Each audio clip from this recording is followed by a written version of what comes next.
अ, एक आखिरी सवाल लेते हैं, संक्षेप में लेते हैं। ये सारी बातें तो चलिए बीजेपी को लेकर तरह-तरह की चीज़ें, सीटें क्यों कम हुई। एक जो सिल्वर लाइनिंग है, वो है जम्मू कश्मीर। इस बार कह सकते हैं डर के साए के बिना 370 के बाद चुनाव हुए लोकसभा के, और उसमें जो वोटिंग परसेंट है वो बम्पर रहा। आपने रिजल्ट्स भी देखे। आप इसको कैसे देखते हैं? देखिए, लोकतंत्र के लिए ये बहुत ही सकारात्मक पहलू है। अभी कश्मीर को लेके हमारे दिमाग में जब तक जो बातें होती रहती थी, गोला, बारूद, आतंकवाद, खासकर कश्मीर, जी। तो एक बड़ी ऐसी नेगेटिव पहलू होती थी। चुनाव होता था, तो कुछ चंद घराने ही होते थे, मतदान प्रतिशत बहुत कम होता था, फिर वो चुनाव जीत जाते थे। ये लोकतंत्र की बहुत बड़ी विजय है। इसका पूरा और भी 300 अनुच्छेद 370 खत्म होने के बाद बिल्कुल।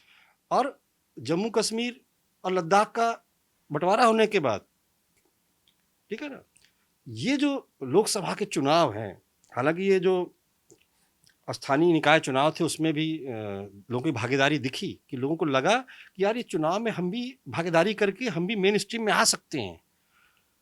बेसिकली धारा 370 लगने के बाद जब वहाँ राष्ट्रपति शासन लगा, तो लोगों के घरों में जब केंद्र सरकार की योजनाएं पहुंचने लगी, तमाम उनको सुविधाएं मिलने लगी, तो उनको भारत सरकार की बात समझ में आई। तो वो वहाँ तो ऐसा, पहले तो कश्मीर जाने पे ऐसा लगता था कि जैसे हमारे साथ बाहरी की तरह व्यवहार करते थे कि हम वो अलग है और हम अलग हैं।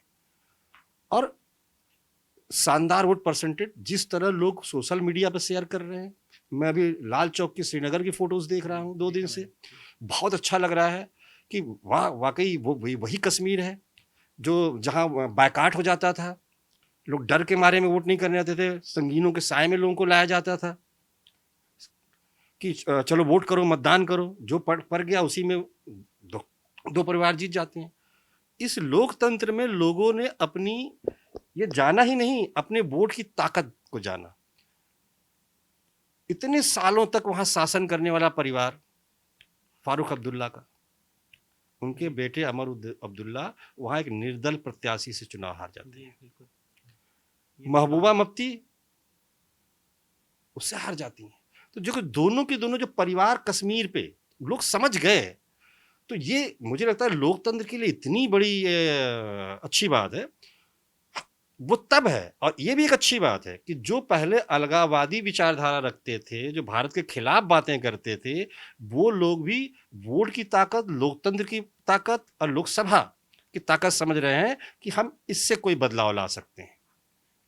आप पाएंगे कि लद्दाख में भी आप देखिए, तीनों जो प्रमुख हैं जी, कारगिल से, वहां भी निर्दलीय जीता है। बिल्कुल। ये अपने आप में बहुत बड़ा बदलाव है। अब अपने आप बदलाव है, हालांकि उसे विशेषण लोग दूसरे तरीके से कर रहे हैं। कोई भी राजनीतिक दल कश्मीर में चुनाव नहीं जीता है, जनता ने वहां निर्दलीय लोगों को जिताया है। जो सारे निर्दलीय हैं लगभग लगभग वो मुख्य धारा से कटे हुए हैं। भारतीय जनता पार्टी वहां कश्मीर में इलेक्शन नहीं लड़ी, उन्होंने कुछ क्षेत्रीय दलों को समर्थन किया था, वो उतना अच्छा समर्थन, उतना अच्छा परफॉर्म नहीं कर पाए। तो विधानसभा चुनाव में कैसे करेगी, क्या करेगी, उसके लिए चिंता की बात हो सकती है राजनीतिक रूप से, लेकिन लोकतंत्र के लिए एक बहुत अच्छी बात है कि जो हाथ कल पत्थर फेंकते थे सुरक्षा बलों के ऊपर, जो भारत विरोधी बातें करते थे, आज वो मुख्य धारा में लौट रहे हैं। तो किसी दल के लिए वो चाहे जैसा भी हो सकता है, लेकिन लोक देश की लोकतांत्रिक व्यवस्था, देश और कश्मीर के लिए ये बहुत ही शानदार है, बहुत अच्छा है।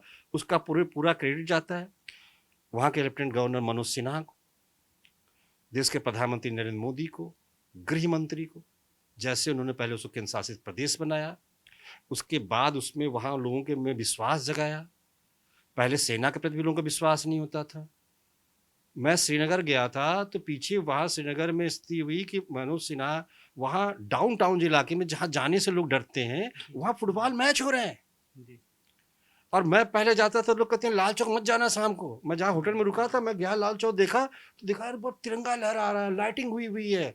तो इसकी जितनी भी सराहना करना चाहिए कश्मीर की जनता, वहाँ का प्रशासन, वहाँ के गवर्नर, काबिल तारीफ काम किया।